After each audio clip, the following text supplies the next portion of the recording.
Okay, my first question. You ready for my first question? My first question is, this film is called Is Anybody Out There? What was your plan B if there was no one out there? Oh my God, that's such a good question. Also, I can't breathe. Yeah, that is a good question. I love that from you. I always knew that there was, another version of this film where I didn't meet someone exactly like me. And I mean, I sort of didn't, but the most important thing to me was that it was about, the power of disabled community, and I wanted to shine a light on ableism, and I knew that there'd be a way to do that. But it is true, the journey that I go on in the film, it is true. I certainly came out of it with takeaways that I wasn't expecting. But I'm glad I did meet people like me, but it was also, all it really affirmed was that I had what I needed in my community already. It is a film that's full of surprises, it feels like. And it's a film that feels like, to me, that it's full of surprises for the audience. The biggest surprise I had was that it became a film about surgery, or that question of surgery just seemed to like shine brightly, particularly in your interaction with the two mothers, both of which I found incredibly moving.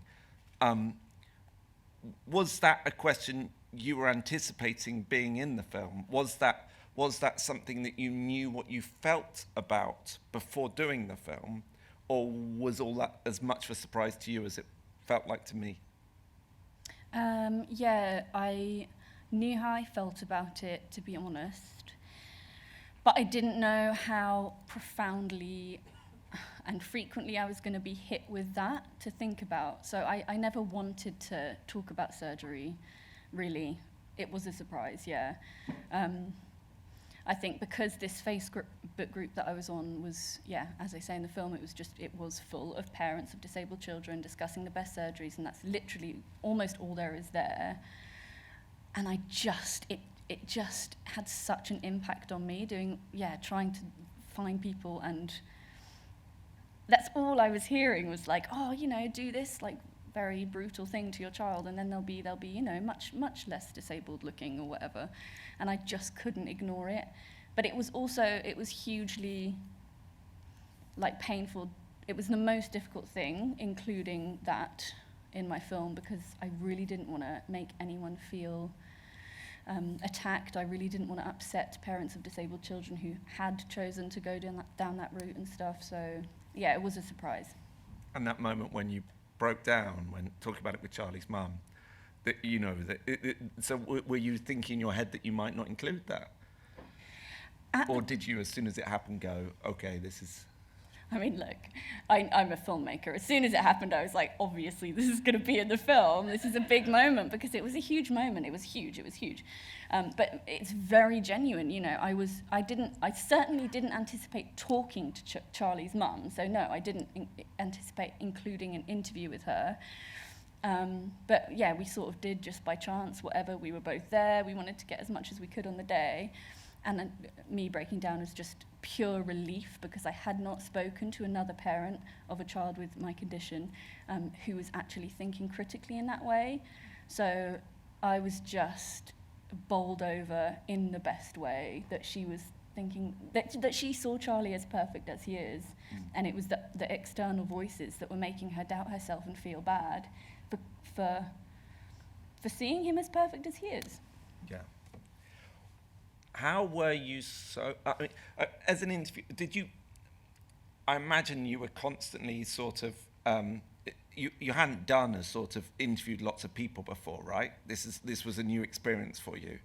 The interview with Dr. Paley, which is extraordinary, how did you manage that, and how did you keep yourself under control? And you came out of it, and you were you weren't only generous in the interview, you were generous after the interview. But talk about how that experience felt. Yeah, thank you. I was sort of generous after, But I do want to remind everyone that I do also say, it's awful, it's awful, it's awful. Yeah. Because I think like some criticism that I've had from my disabled friends is that I didn't, like most people are like, oh, you were so balanced, it's amazing. And to me, that's not a massive compliment, but okay, fine. But yeah, my disabled friends, some of them have said, I wish that you had a go at him. So I just want to remind everyone that I did say it's awful. But yeah, I didn't want to do that interview. It was so nerve-wracking, and exactly, I'm not an interviewer. But you are an interviewer. You're really good. You're really good. Thank you very much. I had 2 large glasses of wine before. And to be honest, I was just like, I knew I didn't want to vilify him, because honestly, what good's that going to do? I'm not going to change his mind. I wanted him to be able to explain himself truly and, yeah, give his perspective. And I knew that the rest of my film would give my perspective, which, I believe... That's really powerfully. Thank you. And I obviously think that I'm right and he's wrong. And I feel like everyone that watches this film, if they don't come out thinking the same, then they're a bit stupid. But, I mean, when he said that about Charlie's mum not being educated, did you... I mean, yeah, keeping control in that moment must have been impossible. I mean, I'm glad that I did in hindsight, because again, like, I don't want to be mean, I didn't want to have a go at him, but that's why we included it. And there is a version of the film where we could have totally vilified him, and obviously there's a version of the film where we could have made him sound like the hero that a lot of people feel he is, and that for a lot of people he is. But yeah, he truly did say that, and it's just so perverse and so completely untrue, because Chelsea has educated herself so well, and she's just not ableist. That's what it is. Can you talk about... Right, I've got Charlie, Ricardo, Priscilla, Dylan. How are they getting on? How have they watched this, and how do they feel about it all? Thank you. Yeah, they've all watched it. Ricardo and Priscilla and Charlie, I know they all really love it. Priscilla came and we hung out at Sundance when it premiered wicked. in January, and that was really powerful because she hadn't seen it until it screened, and then afterwards she's like a really strong woman, and she's not a very emotional person. She's very practical, but she was very emotional after the film, and she thanked me for my vulnerability. I think that's something I hear a lot from the disabled community is, thank you for saying the things that, it's painful to admit to, like the vulnerable stuff, it hurts, like ableism hurts, and we're not as strong as we portray necessarily, So we stay in touch, we chat loads. Ricardo also loved it. Charlie and Charlie's mum, Chelsea, they've been to festivals with it, and Charlie's mum has said to me, thank you for presenting this world in which Charlie is perfect as he is, and so they love it. How old is he now? 10? 11? Oh, not quite that old. I think he must be 8-ish. Right, okay. Around 8, but yes, we chat, and they're all doing really well. And I still chat to Dylan and Renee a bit. I think that Renee, the mother of Dylan, I think she comes across amazingly in the film. She does. Yeah, and I really love that interview. It's the most shocking moment when she describes all the surgeries that are going to happen, and she does it. And you can see how much it's hurting her, and you can see the conflict within her. It's so human, and she's such a... and it's amazing that you've got both mothers represented, choosing different routes, and again, by not vilifying Dr. Paley, by not vilifying those decisions, I think it's much more human because of it. Oh, thank you for saying that. Thank you, yeah. I have sent the link to Renee. She hasn't said how she feels about it yet, because it was quite recent, and I don't know. I actually don't know if she's watched it yet, but I know that Dylan's doing really well. I know that she had a bunch of surgeries, and I know it's not been simple, but I also know that, she's embracing her disabled identity. She now has her prosthetic leg, as you see in the film, and whatever, she's on her own path, and I have a lot of love for them, and I hope to meet them in person someday. Awesome. Now, I wrote to you after I saw it to say how excited I was about Kevin, because the Dan movement is one that I'm really passionate about. Where do you think we are? And so Barbara and Alan, who are two of the leaders of the DAM movement back in the day, the leaders of the DAM movement back in the day, Barbara's always saying it's time for a DAM too, right? Where are we in terms of disability, and what do you think this film provokes in terms of questions about disability? Well, that's a big question, isn't it? It's Sorry. big. No. I know, it was so amazing when I actually tracked Kevin down, because I became really obsessed with him when I saw, the documentary footage of him as a kid. And I just me and my editor, Rachel Roberts, just fell completely in love with him as a child. And I really wanted to know more about him. And then anyway, I found him and I found out that he had kids and stuff. And it was just, oh my God, it was just such an amazing discovery to find him as an adult. But I didn't know anything about his activism until we spoke on Zoom, until you see it. It's really inspiring. Where are we? I don't know. I feel like, I don't want to be a downer, but, for me, my life is completely shaped by ableism in terms of access and attitudes. But I feel like it's a really good time to be making films, particularly as a disabled person. I think, finally it's kind of getting talked about. And that's partly thanks to you, because you've done so much amazing advocacy and obviously your actual work, your creative work. I think it's finally not being left out of conversations about diversity. I'm even if this is just a moment, I personally am going to grab it and keep making this sort of work. And do you have a sense, aside from the artistic achievement of the film, do you have a sense of what the provocation of the film is for you? Or do you not frame it that way? The provocation of the film. What do you think, in terms of the questions it's provoking about the disabled experience? Do you have a sense, is there things within it that you're like, I hope people hear this? Like when you said about Dr. Paley, I hope people hear, it's awful, it's awful, it's awful. Oh, right, yeah, do you know what I mean? What is there stuff within it where you're like, oh, I hope people get this from it, because if it screams anything, it screams that for me? Yeah, I guess on a very sort of broad level, I want this film to humanise disabled people, and it always makes me sad when I say that, because it is true, that is my main goal with this film, but it's sad that that has to be my main goal, that we're seen as human. But I think that there's moments in the film and scenes in the film that to me mean a lot, and I'm not entirely sure if they really speak to people generally. I don't know, just I think all the scenes with me and Naomi for me are so powerful, because that's just two disabled mates talking about disability and ableism and their experiencing and connecting, and I think I've never seen that before. So I hope that moments like that really stick with people. It's a celebration of disabled kinship. Yeah, exactly. Awesome.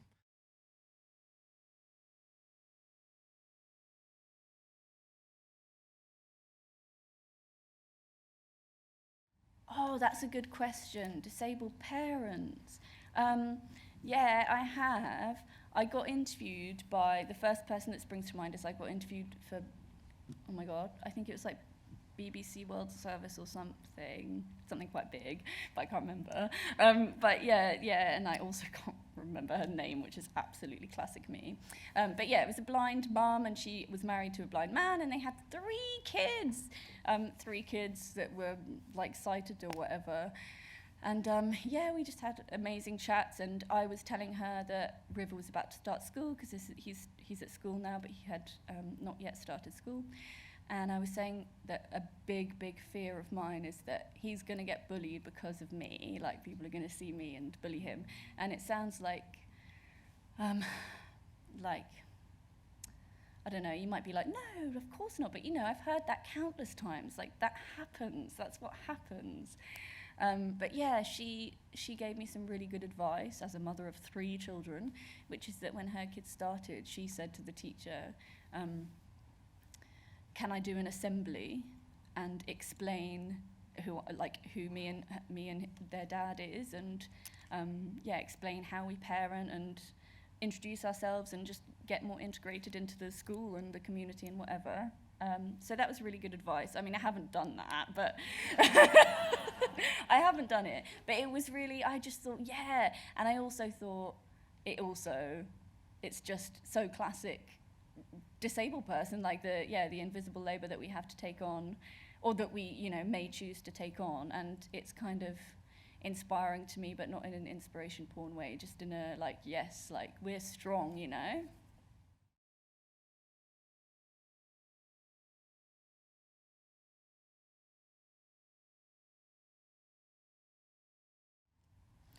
Thank you. Yeah, God, I know it's such a complicated one. I've had disability living allowance since I was a kid, and I think it's so complicated. And for me, because my condition is, I don't know what the word is, but it's doesn't change, doesn't go up and down or whatever. I get that forevermore. I don't know. I mean, I've never personally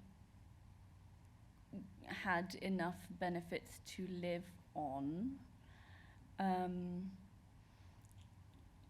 But equally, I don't actually know. I had an answer and then it disappeared from my head.